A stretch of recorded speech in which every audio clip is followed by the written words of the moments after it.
So we're doing another episode of Ebix. I'm here with another person who's going to introduce herself. So go ahead. Okay. Hi everybody, I'm Jillian. All right, Jillian, can you describe yourself for us? Jillian is a family person, a God-fearing person, a fun person, likes an adventure and something new. Okay. Jillian doesn't like heights, but always trying to find some way to conquer that fear. Yeah, Jillian is just somebody that likes to get to milestones and create new milestones. All right, and Jillian, refer to herself as a third person. I guess you can say that. Yeah. You know, I just listening to what you had said before and just trying to keep it within your lines, you know. All right. Now, based on the position, we're not going to say where you work, but based on the position that you're in, how do you manage disseminating instructions to your fellow employees in a way that it doesn't come off with you being bossy, but you know, still acting as a team member? For me, I believe that I'm not too big or small for any role. I consistently work on being open to my team, as well as, you know, there's delegation. You know, I have a management team of 6 persons. Right. I allow them to do what they have to do, and when I need to step in, I step in. And for my extended leadership team, I allow everybody to be their own manager, you know, bring their own ideas to the table, lead their own units, you know, and then, you know, we just discuss it and we move forward based on group input. Okay. How do you build trust among your employees? All right, so for me, that's always a tricky topic because different people require different levels of communication and conversation to build trust. Right.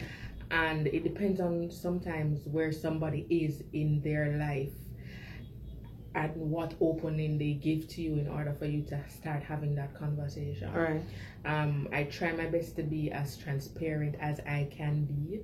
You know, of course, you know, with any leadership role, there are things you can share right now, there are things you can share in the future, and there are things you probably will never be able to share, but you just have to manage it.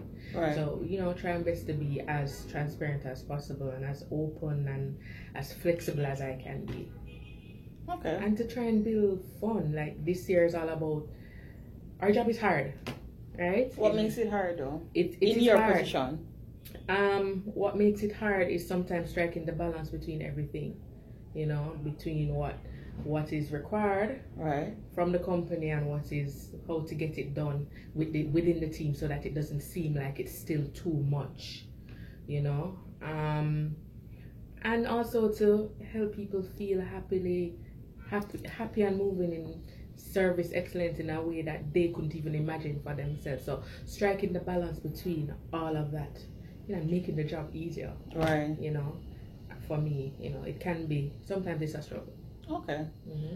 In the position that you are now, what steps did you take to get to where you are now? Well, for me, I've always been the one that stand out. I've never been somebody who I can be in a crowd, but I always like to stand out. And it's not a standout in the sense that like I'm in competition with anybody. I think we can. Right. I think there's space for us to all can win. But I just map my journey every step of the way. I mean, earlier I had referred to, for every milestone I create for myself, once I get there, a new milestone must be created, and that's how I still operate now. So some of the steps I took was, you know, maybe when persons were doing 8 courses, I tried to do 10. You know, when people did Spanish, I chose to do French. Oh, so you went up right? both. Right. So I chose to do things a little differently. I always say, to live the life that you want, you have to take the steps that will make you uncomfortable. In other words, step outside of your comfort zone. That's true.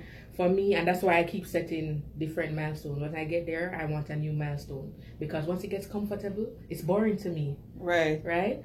So, I think with that kind of vibe, it just helped me to kind of shine. And I'm not afraid of making decisions either. Sometimes the fear of something new stops somebody from getting to their highest ability. For me, I'm not afraid of making decisions, even if the decisions may mean that there may be some backlash for me. I'm seeing down the road where the win Right. is evident, you know. So I'm not afraid of taking those decisions. Have you ever had a moment where you felt down? Like, you know, we have moments where we get in our heads when we start doubting our abilities and capabilities. You ever have moments like those? I do. How do you get out of it? I do have it. I just try to look for the best in everything. Tell myself that in that moment it's temporary. Right. You know, and there's a lesson and blessing thing that I have adopted, that whatever is happening in life, if it's really hard, it means that it's a lesson. There's a setup for me to accept the reward when it comes. If it comes too easy, then maybe I won't appreciate it. And then there's a blessing. There are some things that happen that are just consistently good. You appreciate it for what it is, because it's also building, both of them together is building you into that compact and great person, you know. Right. So I try to just see the best in everything, even when it is so hard and the vibes out there are saying to me, Jillian, you need to assume this not so good energy. Right. I just try not to assume it. Okay. And you know, the balancing with the family, the good times, the friends, it's so important to me to spend time with my family. I'm very private about my family, but I spend a lot of time with my family, and I spend a lot. There's some core people that I must spend time with and I must talk to. You know, it helps to keep my balance. You know, mentorship is also important to me. I will never work in a job where I'm not mentored. You know, and currently I can say whoever I report to is not just my boss, but my friend. Your friend. Right. So it's very important to me as well. How important is it for you to keep positive people around you?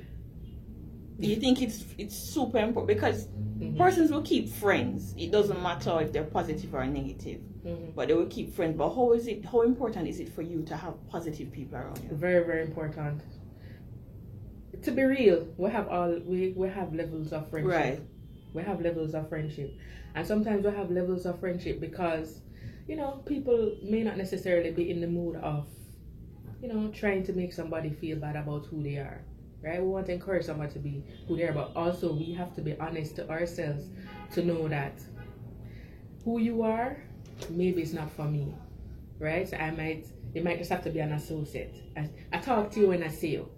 You know, I still wish you well, right. But in terms of the everyday contact and the helping to build you up, you know, because I said that the 5 people that you hang around with the most is a representation of who you are. Yeah. And if you're trying to be positive, you have to have those people around you.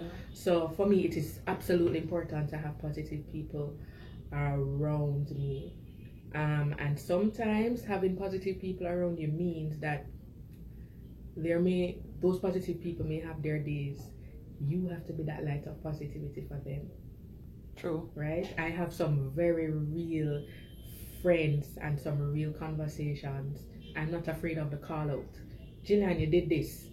Right? I appreciate that. I respect someone even more if you say to me, you did this and this is how it made me feel. Because sometimes we're just moving normally and we believe that we don't realize how it affects somebody else.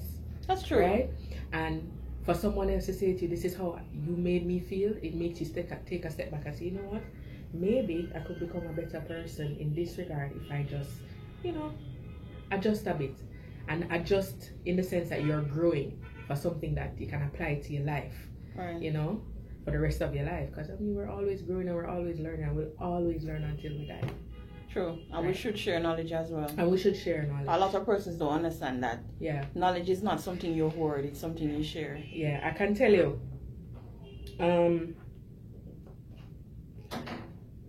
As a leader, sometimes you have leaders who don't like to share. Yeah. And how I look at that is, if I want to move and grow, or if you want to move and grow, and you're not sharing information, then you're going to stay in the place because you are the one that can do it well. Right. So I strongly believe in sharing information and delegation to help people to grow, because as the leader, I should be looking at where I'm heading and who can best fill the spot. And it's not even fill the spot to be me, fill the spot to be better than me. Right. Yeah. That's true. Yeah. Now, growing up, did you have any insecurities that plagued your decision making?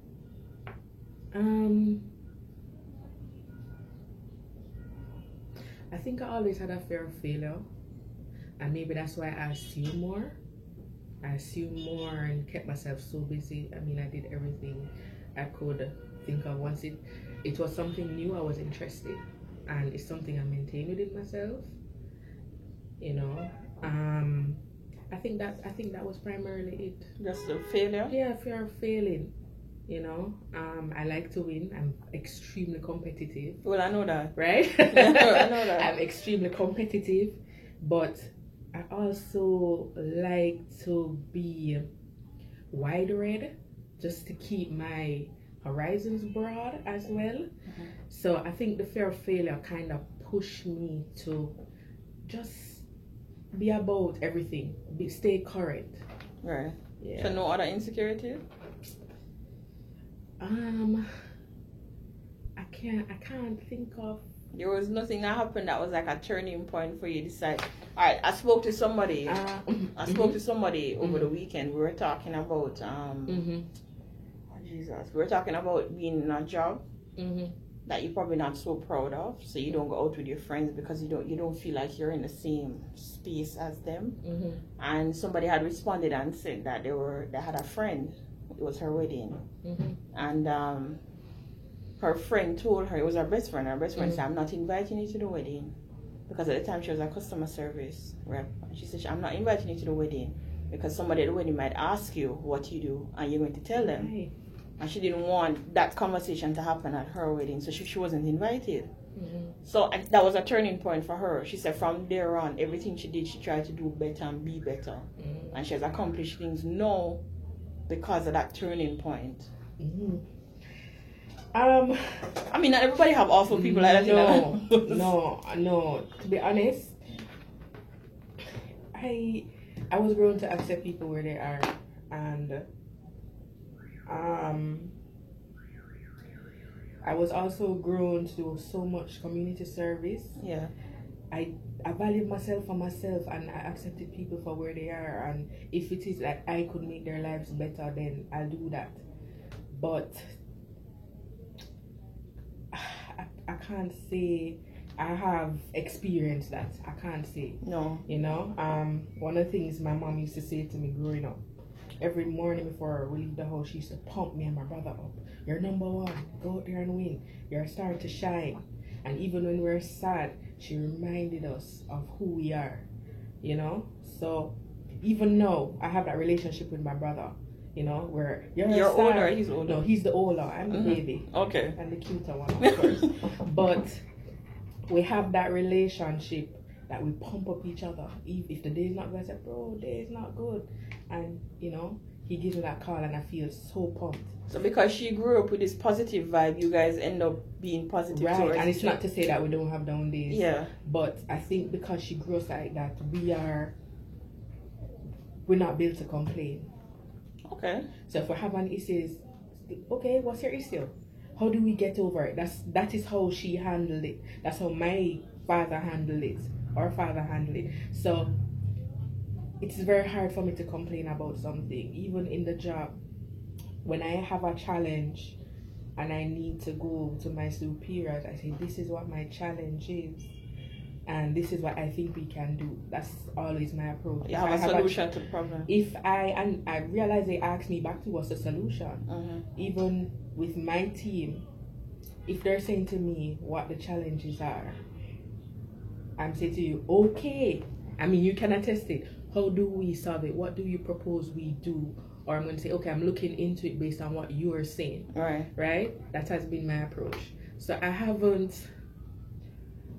had that insecurity where I am looking at someone else and saying, "Oh, that could be me," or "I don't fit in." And my friends and family certainly don't make me feel that way. And we are all at different levels of lives. So you're able to admire somebody but not be envious or jealous of where they are. I am. And that's good. I am. I can tell you that. Okay. Yeah. Okay, it's just the two of you, just you and your brother? Yes. Just the two of you? And you grew up in a nuclear home? Yes. Oh yeah? Mm-hmm. Mom and dad? Mm-hmm. You think that helps as well? That helps? It certainly helps. Right. When you have that role in your figure, that figure in your house, on the mom's side, the more nurturing side, even though my mother did strict still. Yeah. Because she was very strong and disciplined. Was she more strict on you than she was on your brother, or was it both of you were? I think so, because he was probably the favorite child to me, because he was good, and I was like the opposite of good, right? So, yeah, I think a nuclear family helps, but at the same time, we are in a world where nuclear family exists, but you have other types of families. Yeah. And I feel shout out to the mothers and the fathers that do it on their own, because it's a lot. It's a lot. And when you see these kids that just are super smart, and they're confident and not missing anything, and it's a single parent doing that, I have to say more power to them. That's true. But have to beat them up. Have to. What would be your approach with parents? Well, would you like to have children? Let me ask that first, because not everybody would. Before I met my fiance, I was like, oh, I'll be the perfect aunt and godparent. But no, yeah, I think I'd have kids. You would? Yeah, I think I'm gonna have kids. You could have kids, but yeah. Would the same approach, would apply the same approach like what your mom did with you?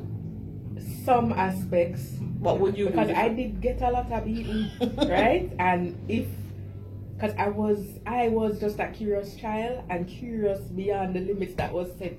So I always get beaten. Right. Always got beaten. But I don't think I will be beating my kids. Right. I think they're so super smart. Yeah. I believe that I can talk them through the discipline. True. And say, maybe go to your room or stay over in that corner. I mean, if I have to pop you one time, then yeah, but I feel like... But it has become so easy now, you can take the phone, I feel like the whole life right, shut but down. Here's the thing, that's one thing I don't think I'll do with my kids. What is that, give them a phone? They won't have access to... They'll have access to all the devices, but their social media is going to be going outside and getting a few cuts. True. Climb a few trees, drop 2 times. Yeah, I want them to be so very sociable. I find that when they're about the computer and the phone and the tablet, they don't want to go outside. They want to stay in the house. And that doesn't help them when they have to go out in the world. Further to that, they tend to not get the social skills. Right. We put them in a social setting, it's like they're lost. They don't know. So my kids are going to have to go outside, whether they like it or not. It's not saying that they won't get to play with the tablet or but the phone, they have to go outside. But outside will have to be a regular part of their lives. Have to. That's good. But that's the approach you're taking. Some of what your mom taught you and some of what you think could be. Yeah, some of both of my parents. Because my father he wasn't one that beat us, but he'll mentally talk you through things. And when you sit and think about it, you'll be like, oh, I was wrong. And you feel bad, right? And you don't want to do it again. So I think it's a combination of them both. And then you still have, and the environment that we're in, some kids getting popped or beating all the time may mean that you don't love them, and more kids are committing suicide.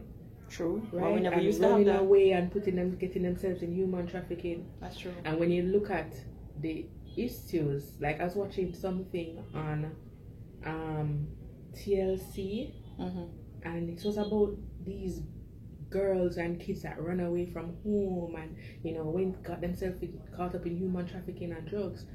And at the core of it all, it was some breakdown in their families with some parent, or abuse. So we can't ignore that. Yeah, and you want to take a different approach. I want to take a different approach, but it's not to say that they won't get the old-fashioned Jamaican, discipline if it needs to be. But yeah, I think talking to them because they can understand. And it's really talking to them, having a conversation. Because my mom did that with me. She had the conversation. But my mom used to have weird conversation. My mom was like, did anybody look on you and you felt uncomfortable? Did anybody touch you anywhere? Those were the conversations she used to have, because she always felt I should be comfortable enough to come and tell her. So we should really have conversations with our children. Yeah. Last question. So congrats. Thank you. Congrats. So in a relationship, I'm not divulging into it, but in a relationship, how are you as an individual in terms of your approach to sustaining a healthy relationship? Sustaining a healthy relationship. I'll give you an example before we Yeah. start. I'll give you an example. So I've interviewed persons before, and they will say things like, I'll motivate him, I'll support him. And then Okay. you ask, what does that mean? How are you going to give the support? Because the truth is, one size does not fit all. Right. And a lot of women don't understand. Mm-hmm. So you have to understand your partner in order to know how you're going to apply your support and Right. all of that jazz. Right. So I'm asking, as you, what's Okay. your approach? Good. So what I was thinking is where you were going. I was just gonna go straight past the details. The whole motivation for me. Before getting into a serious relationship, I believe that you have to identify with yourself Right. first, right? And for me, I need somebody who identifies with themselves. True. Right? I need somebody. History and friendship is very important to me. You know, I knew, well, this year makes 25 years that I actually knew him, right? It's a long time. Right, and we've been together quite almost 10 years. So for me, it is, you have to have that friendship. The person has to be family oriented for me. Because I tell you, I keep my family private, and you know, I have some very cool, core, and real friends.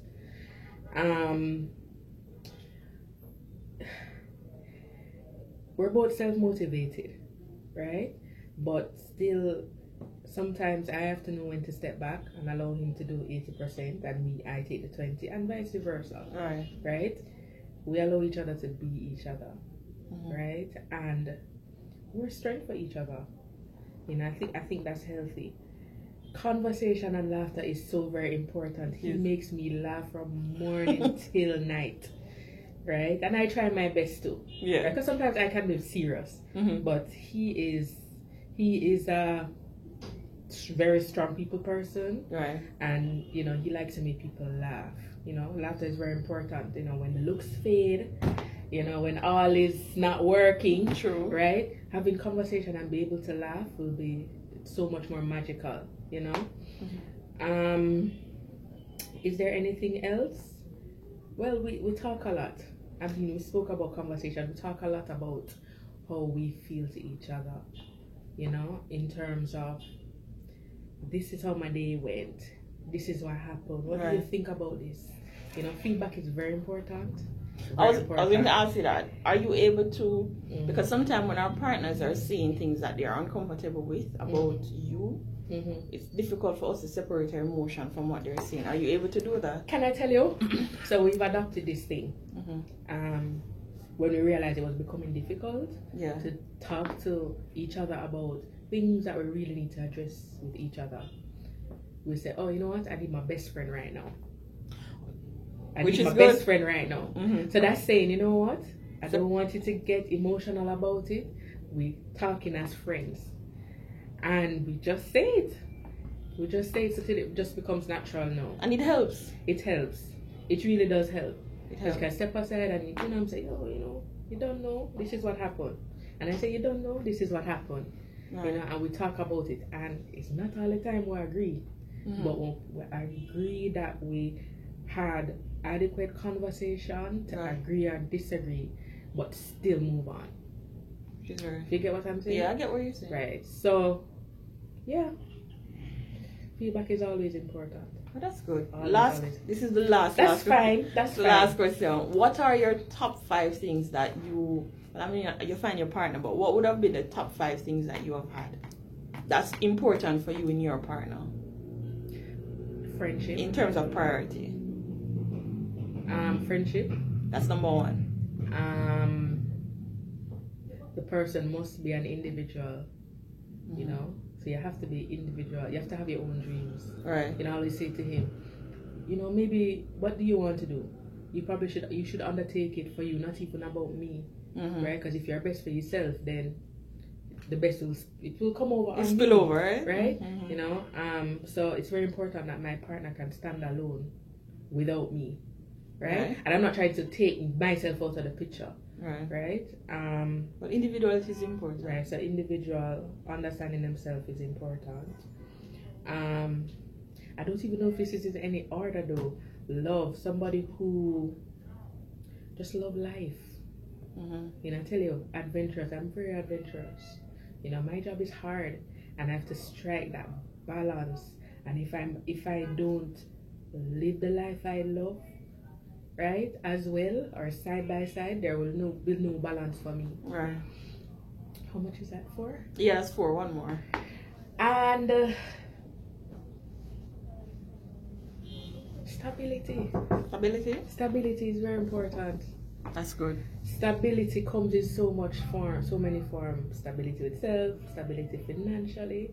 Let me tell you, people say, oh, you know, I'm going to get in this relationship, we will not discuss money. It is very important. Right? You must discuss religion, you must discuss family, you must discuss financials, you must discuss dreams. You don't want to get in a relationship with somebody for a long time and you're fulfilling your dreams and they're not fulfilling theirs. They may resent you. They will. Right? They may resent you. You don't want to not discuss religion. Even if you decide that you're going to keep your religion and they're going to keep yours, but at least you have an understanding. Sometimes I might have to go to church with you, sometimes you have to come to church with me. And financials, very important. That's very, very important. It is. A lot of people don't think so, but very important. Because it can make or break a relationship. It can, because when time get rough, how are you gonna make your decisions when it comes to money? True. When you have kids, how you gonna make your decisions when it comes to the kids and your money? You know. So those things, and we explain adventure. You know, somebody who love life, love themselves. That's what I find. You know, and when they love themselves and they love you, right? You feel the love that they have for themselves coming to you, right? And you know that they're loving you in a healthy way because they love themselves. Exactly. So, I mean, yeah, that's it for me. Okay, well, thank you so much, Gillian, for doing the interview. Yeah, man. All right. Bye.